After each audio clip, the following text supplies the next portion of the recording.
You are not lost. It may feel like you are drifting, like something inside you is quietly broken. But what you are experiencing is not failure. It is awakening. Awakening does not arrive with fireworks or clarity. It does not come with a clear path or comforting answers. Instead, it begins in confusion. A subtle discomfort grows within you, a sense that something in your life no longer fits. The routines, the goals, the identity you once carried so confidently, suddenly feel distant, almost foreign. And this dissonance is not a sign that something is wrong with you. It is a sign that something deeper is beginning to shift. You wake up each day, but the excitement is gone. The same alarm rings, the same tasks await, but something feels hollow. You go through the motions, work, conversations, responsibilities, but it all feels mechanical. The things that once brought you joy now barely register. Even the moments that should feel meaningful seem muted, and slowly you begin to question yourself. Why do I feel this way? There is no obvious tragedy, no clear reason for this emptiness. And yet, it lingers. It follows you through the day, quietly reminding you that something is missing.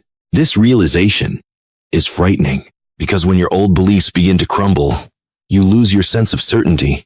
The structure that once guided your life starts to dissolve. You no longer know what you are working toward or why. And to escape this discomfort, you distract yourself.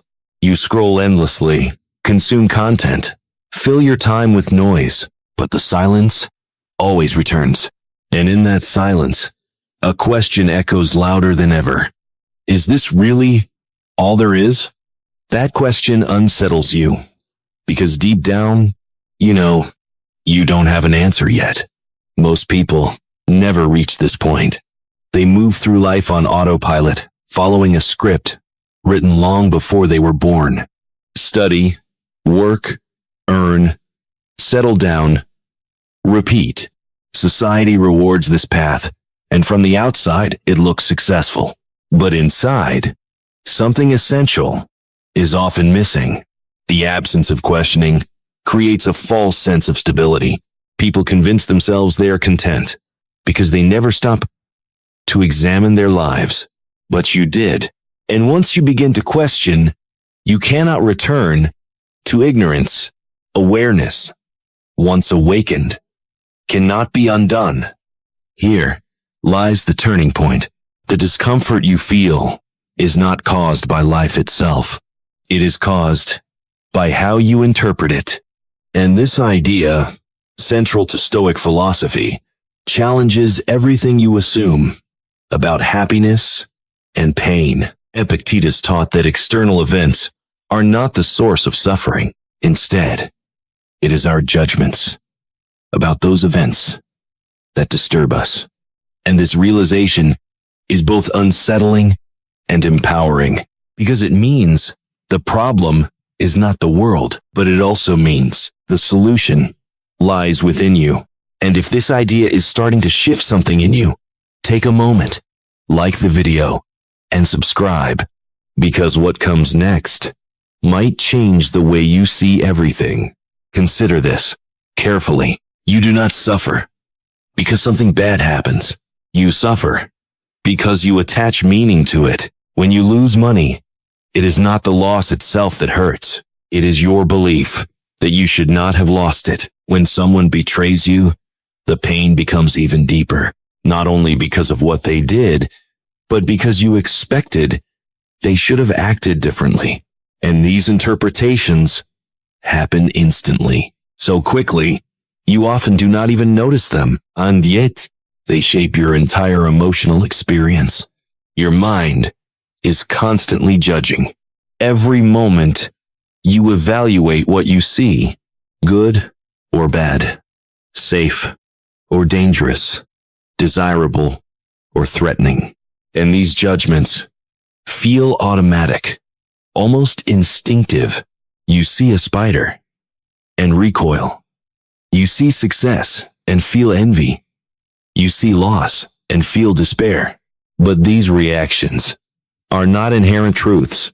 They are learned interpretations, shaped by culture, by experience, by conditioning.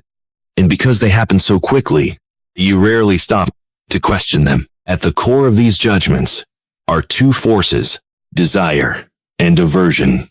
You desire what you believe is good. You avoid what you believe is bad. And this seems natural, even necessary. But according to Stoic philosophy, this is where suffering begins.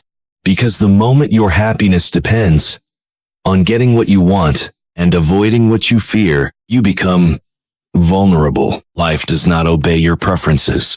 And when reality conflicts with your expectations, stress arrive.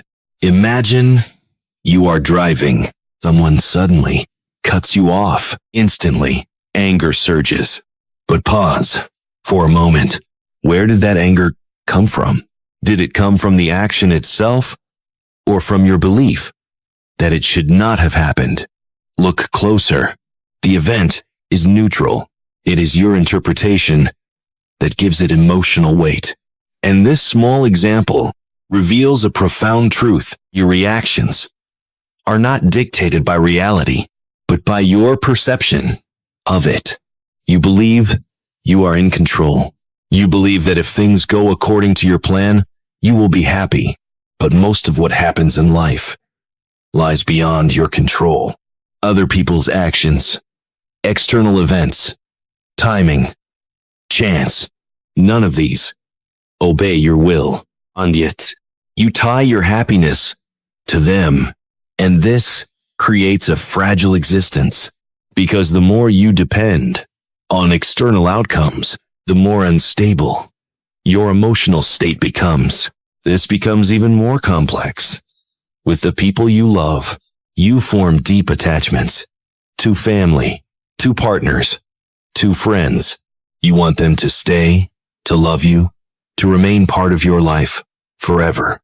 But these desires exist in a world that is constantly changing. People leave, circumstances shift, loss is inevitable.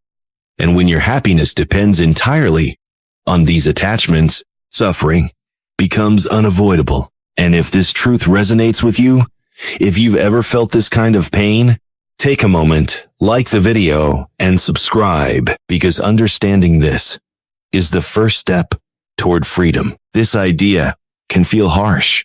It may sound like you are being asked not to love, but that is not the message.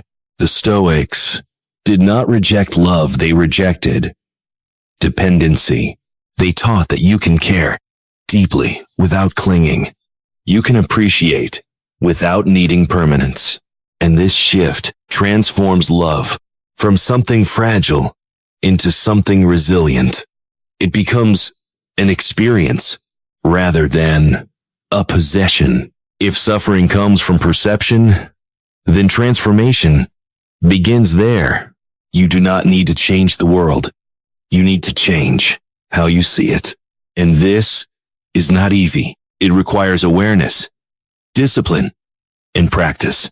It means questioning your automatic judgments. It means recognizing when your mind is creating unnecessary suffering. And it means choosing a different interpretation, one that aligns with reality rather than resistance. Acceptance is not passive. It is not giving up or tolerating injustice. It is recognizing what is beyond your control and refusing to let it disturb your inner state. When you stop fighting reality, you stop exhausting yourself. And in that space, you begin to conserve your energy for what you can actually influence: your actions, your choices, your character. And this shift creates a sense of calm that is not dependent on circumstances. At the heart of this philosophy lies a simple yet powerful idea. Do not wish for events to happen as you want. Wish for them to happen as they do. And when you begin to align your expectations with reality, something changes. Resistance disappears. You no longer demand that life conform to your desires. Instead, you adapt. And in that adaptation, you find peace. This is the ultimate transformation. You begin to let go of expectations, of control, of fear, and slowly, something shifts. You realize that peace is not something you achieve by controlling the world, but by understanding it. And once you understand it, you no longer fight it. You move with it. You accept its unpredictability. And in doing so, you discover a form of freedom that cannot be taken away. Not because life becomes easier, but because you become stronger than it. And if this message stayed with you, if something inside you feels different now, take a moment, like the video, and subscribe, because this is just the beginning of a much deeper journey.